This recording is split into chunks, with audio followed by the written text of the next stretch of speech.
Ishmael was Abraham's firstborn son with Hagar, his mother, who was an Egyptian servant of Sarah, Abraham's wife. God had promised Abraham that he would give him numerous descendants, even though he was already old, but Sarah was barren. According to the custom of the time, she offered Hagar, her servant, to Abraham so that an heir would be born. And that is how the biblical story of Ishmael begins. In this video, we will understand who Ishmael really was, according to the Bible. So, if you haven't subscribed to our channel yet, take advantage and subscribe now. Also, turn on all notifications and let's go to the video. Ishmael was born when Abraham was 86 years old. From the biblical texts, we understand that Abraham loved Ishmael and even asked God to consider him as his promised heir. But when Ishmael was about 13 years old, God renewed his promise to Abraham, who was already 99 years old, promising him a descendant through his wife Sarah. God also commanded that all the males in Abraham's household be circumcised as a sign of his covenant. Since Ishmael was 13 when he was circumcised, some Arab tribes adopted the practice of circumcising their young men at that age. About a year later, Isaac was born. The birth of Sarah and Abraham's biological son caused problems in the relationship between Sarah and Hagar. Even before Ishmael was born, Sarah and Hagar had already had a falling out. The biblical text says that after becoming pregnant, Hagar despised Sarah. Hagar was wrong because according to the laws of the time, a fertile slave woman could not oppose her barren wife. If she did, the servant chosen to bear the family heir could be demoted to the status of a common slave. Following this custom, Sarah had the right to afflict Hagar because of her contempt. Afraid of Sarah, Hagar fled into the wilderness, where an angel of the Lord appeared to her, ordering her to return to Abraham's house. In the wilderness, the angel also told Hagar that the child in her womb would be named Ishmael, which means God hears, because the Lord heard Hagar's affliction, according to Genesis 16 verse 11. The disagreement between Sarah and Hagar reached its peak when Isaac was weaned. During the weaning feast, Ishmael mocked Isaac, which deeply offended Sarah. She demanded that Abraham send Hagar and Ishmael away, as we read in Genesis chapter 21. This request went against the customs of the time, since Ishmael was considered the legitimate son of Abraham and Sarah, since he had been fathered by their servant. In extreme cases, the son of a master and a servant could be demoted within the family nucleus, but never expelled. This caused Abraham great distress. However, God spoke to Abraham, assuring him that he would take care of Ishmael and that he would also have a great number of descendants. The Bible does not provide details about what motivated Sarah's request for Ishmael and Hagar to be expelled, but it appears that Sarah saw Ishmael as a threat to Isaac's position in the family. After being comforted by God, Abraham sent Hagar and Ishmael away, taking with them bread and water.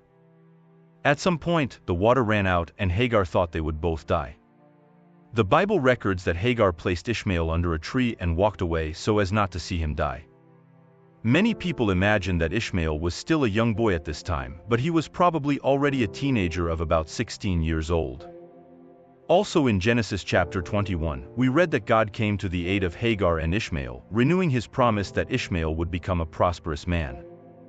Ishmael lived with his mother in the wilderness of Beersheba and then in the wilderness of Paran.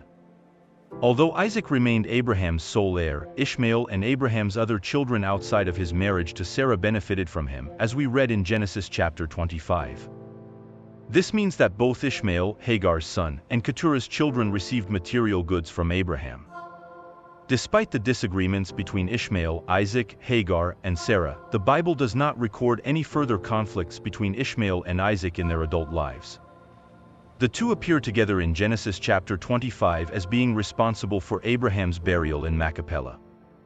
The Bible concludes the story of Ishmael by reporting that he became a great hunter, skilled with a bow and arrow. Hagar sought an Egyptian wife for Ishmael, and with her he had 12 sons and 1 daughter. Later, in Genesis chapters 28 and 36, we learn that Ishmael's daughter married Isaac's son Esau. The names of Ishmael's sons are given in Genesis 25 verses 13 to 15, and many of these names are mentioned elsewhere in the Bible as tribal families of some influence at the time. Ishmael's descendants are generally identified in the Bible as Ishmaelites. They were organized into 12 tribes that lived in mobile camps in the southern desert. The Bible also mentions in Genesis chapter 25 that Ishmael died at the age of 137, but it does not say where he was buried. Muslim tradition holds that he was buried in Mecca. In the New Testament, Ishmael is mentioned specifically by the Apostle Paul in chapter 4 of his letter to the Galatians. Paul uses the figure of the slave woman's son in an allegory about the opposition of religious legalists who persecuted Gentile believers, those who were born according to the Spirit and enjoyed freedom in Christ. Over time, the name Ishmael became relatively common, and other people are mentioned in the Bible with this name. There was, for example, a descendant of King Saul and Prince Jonathan named Ishmael. There was also a high official during the reign of King Jehoshaphat and the son of a priest in the temple of Ezra. Of all these people, the best known is the son of Nethaniah of the royal house of David.